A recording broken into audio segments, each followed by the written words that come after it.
कि पूजा के साथ साथ हमको अपना देश अगर बचाना है तो पेड़ पौधे जंगल बचाना बहुत ज़रूरी है। यहाँ पूजा ऐसा होता है कि उनको स्वयं यहाँ आने पे मजबूर होना पड़ता है। सुरक्षा की दृष्टि से और देखा जाए तो इस पूरे भव्य पंडाल के अंदर और बाहर में कम से 45 सीसी कैमरे लगे हैं, साथ ही साथ फायर का एक्सटेंशन रखा गया है।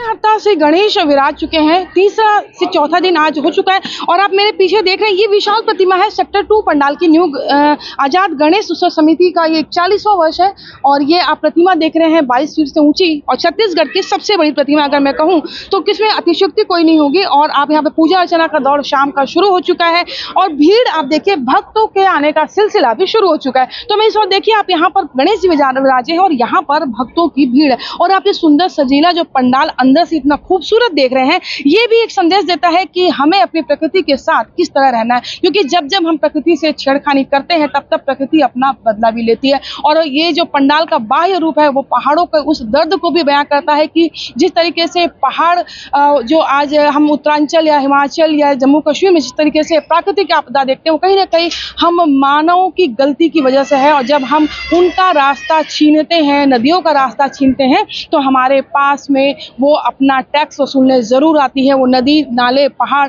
वो सब जब उफान पर होते हैं तो वो अपना हक लेने वापस आते हैं और हमें एक सीख देते हैं कि अगर आप उनसे छेड़खानी करेंगे तो वो अपना बदला लेने जरूर आएंगे। ये पंडाल इस बात का गवाह है कि आप यहाँ पर पहाड़ के दर्द को, प्रकृति के दर्द को बहुत करीब से देख सकते हैं। हमारे साथ समिति के अध्यक्ष श्रीनिवास भी हैं। भैया, इस बार की थीम किस रूप में रखी गई और क्या इसका उद्देश्य है?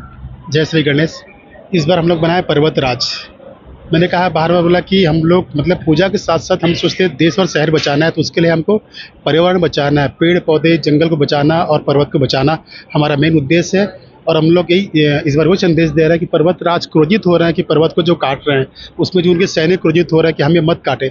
आप देखेंगे भी उत्तराखंड में भी पूरा आपदा है, जगह जगह पूरा देश में आपदा है। वो केवल पर्वतों में लोग अपन रास्ता बना रहे, महल बना रहे, घर बना रहे, तो उसको नहीं बनाने का एक संदेश देना चाह रहे हैं। आजाद समिति की ओर से चाह रहे हैं कि पूजा के साथ साथ हमको अपना देश अगर बचाना है तो पेड़ पौधे जंगल बचाना बहुत ज़रूरी है। बिल्कुल, संदेश जंगल बचाने का, पहाड़ बचाने का और पर्वत राज को बचाने का है। लेकिन अगर हम पूजा की बात करें, 40वां वर्ष है समिति का, किस तरह से आयोजन कितनी भव्यता के साथ में लगातार आगे बढ़ रहा है, कितने वॉलंटियर्स जुड़ते गए, कितने लोग जुड़ते गए इसमें? ये बोलना चाहिए मतलब बप्पा का आशीर्वाद है। यहाँ पर समय रहते लोग अपने आप सेवा करने आते हैं। ये तो हमारी टीम में 5-6 लोग हैं, लेकिन बप्पा ऐसा है कि 100-150 लोग महिला और बच्चे खुद ही अपना बैच लगा के, जिनको मतलब कुछ बोलना नहीं पड़ता, स्वयं अपना मतलब बोलना चाहिए मतलब बप्पा का सेवा करते हैं। और बप्पा 11 दिन यहाँ पूजा ऐसा होता है कि उनको स्वयं यहाँ आने पे मजबूर होना पड़ता है। बप्पा का आप देखेंगे कि पूरा दुबी माला से स्वागत किया जाता है, पूरा दुबी माला, डेली वस्त्र चेंज होता है, पूरा चांदी का छत्र लगा हुआ है। तो यहाँ विधिवत जो पूजा होता है, मैं कह सकता हूँ कि हमारे संदीप महाराज जी जो पूजा करते हैं कि बप्पा के एकदम स्वयं उसमें मतलब बोलना चाहिए जान आ जाता है। तो बिल्कुल देखिए, हमारी जो संस्कृति है, हम पत्थरों में प्राण फूंकते हैं और उस मूर्ति में प्राण प्रतिष्ठा करते हैं। जब वो मिट्टी की मूर्ति में प्राण प्रतिष्ठा होती है तो वो स्वयं भगवान बन जाते हैं। और हमारे साथ में अब ओपी भैया भी है, महाराज जी भी यहाँ पर हैं। ओपी भैया, आप कितने वर्षों से जुड़े और भक्तों का सलाह कैसे उभरता है? जय श्री गणेशाय। ये हम लोग का 41वां वर्ष है और समिति के अध्यक्ष द्वारा इस बार जो पूजा पर्वत राज के थीम पे रखा गया है। भक्तों का सलाह तो आप स्वयं जानती होंगी, सेंट्रल एवेन्यू रोड और प्रदेश का बहुत बड़ा पूजा है और लाखों पहले स्टार्टिंग के दिन लाखों की संख्या में लोग इकट्ठे हुए थे। अभी आने वाले 9-10 दिन है, लाखों की संख्या में लोग आ रहे हैं, पर डे आएंगे। और व्यवस्था में हमारी पूरी टीम लगी हुई है, साथ ही प्रशासन भी लगा हुआ है पूरा व्यवस्था को बनाए रखने में। मैं आपके चैनल के द्वारा से जो भी दर्शक यहाँ पे आ रहे हैं उनसे मेरा आग्रह है कि सेक्टर 2 भिलाई विद्यालय ग्राउंड हम लोग पार्किंग के लिए रखे हैं, तो कृपया जो भी भक्तजन आ रहे हैं रोडों को जाम ना करें और सेक्टर 2 भिलाई विद्यालय में अपना पार्किंग है। साथ ही साथ सुरक्षा की दृष्टि से और देखा जाए तो इस पूरे भव्य पंडाल के अंदर और बाहर में कम से 45 सीसी कैमरे लगे हैं, साथ ही साथ फायर का एक्सटेंशन रखा गया है।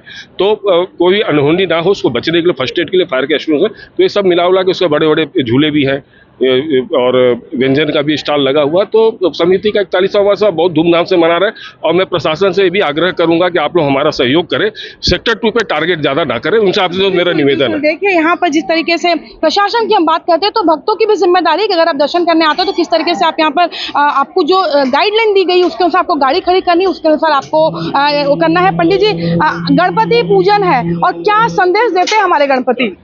गणपति देवता हमारे विघ्नहरण हैं, संकटहरण हैं, सब प्रकार की मनोकामना को पूर्ण करते हैं।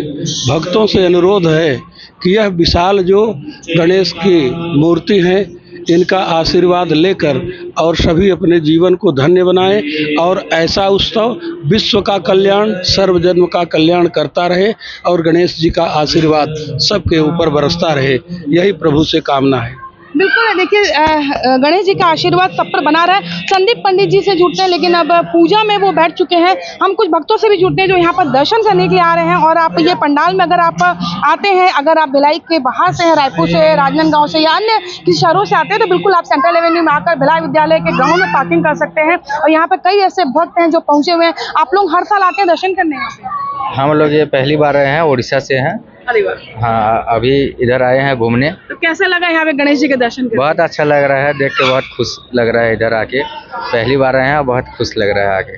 आप कहाँ से हैं? उड़ीसा से। उड़ीसा से ही पर साथ में? फैमिली है। अच्छा, देखिए उड़ीसा से यहाँ पर पहुँचे हुए हैं। और देखिए कई यहाँ पर सब जो भक्त हैं, क्योंकि शाम के समय बहुत भीड़ हो जाती है, क्योंकि आरती का 1 घंटे के बाद में समय होता है। आरती के बाद यहाँ पर जो भीड़ लग जाती है, तब भीड़ से बचने के लोग यहाँ पर जल्दी दर्शन करने आते हैं, चाहे यूथ हो चाहे आप लोग सब कहाँ से आए हैं?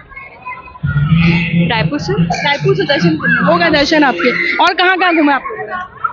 पहला था। तो हर साल आते हैं यहाँ पे कि पहली बार आए हैं? हम लोग पहली बार आए हैं। कैसा लगा? हम लोग को ये दोस्त लेके आए यहाँ। तो पंडाल कैसा लगा? पंडाल बढ़िया है, बढ़िया लगा। गणेश जी कैसे लगे? बहुत अच्छे लगे। तो बिल्कुल देखिए यहाँ पर रायपुर, उड़ीसा और तमाम जो दूर दराज के शहरों के लोग हैं वो यहाँ पर पहुँचते हैं। और जो लोकल लोग हैं वो तो बिल्कुल अपना काम धाम निपटा के यहाँ आते ही हैं। तो आपको अगर दर्शन करने हैं इस गणेश जी के, बिल्कुल आपको बता दूं कि ये जो पंडाल है, मनोकामना पूरी करने वाला पंडाल है। 40 वर्षों से ये पंडाल यहाँ पर है। और जो तरीके जो पूरी यहाँ पर वैदिक रीति रिवाज से जो यहाँ पर पूजा अर्चना होती है, भगवान जी के रोज यहाँ पर कपड़े बदले जाते हैं, रोज यहाँ पर उनका श्रृंगार अलग ढंग से होता है और शाम को विशेषकर उनकी पालकी निकाली जाती है। तो इस भव्य दर्शन के लिए आप यहाँ पर जरूर आइएगा। कोमल धनेसर, IBC 24 भिलाई।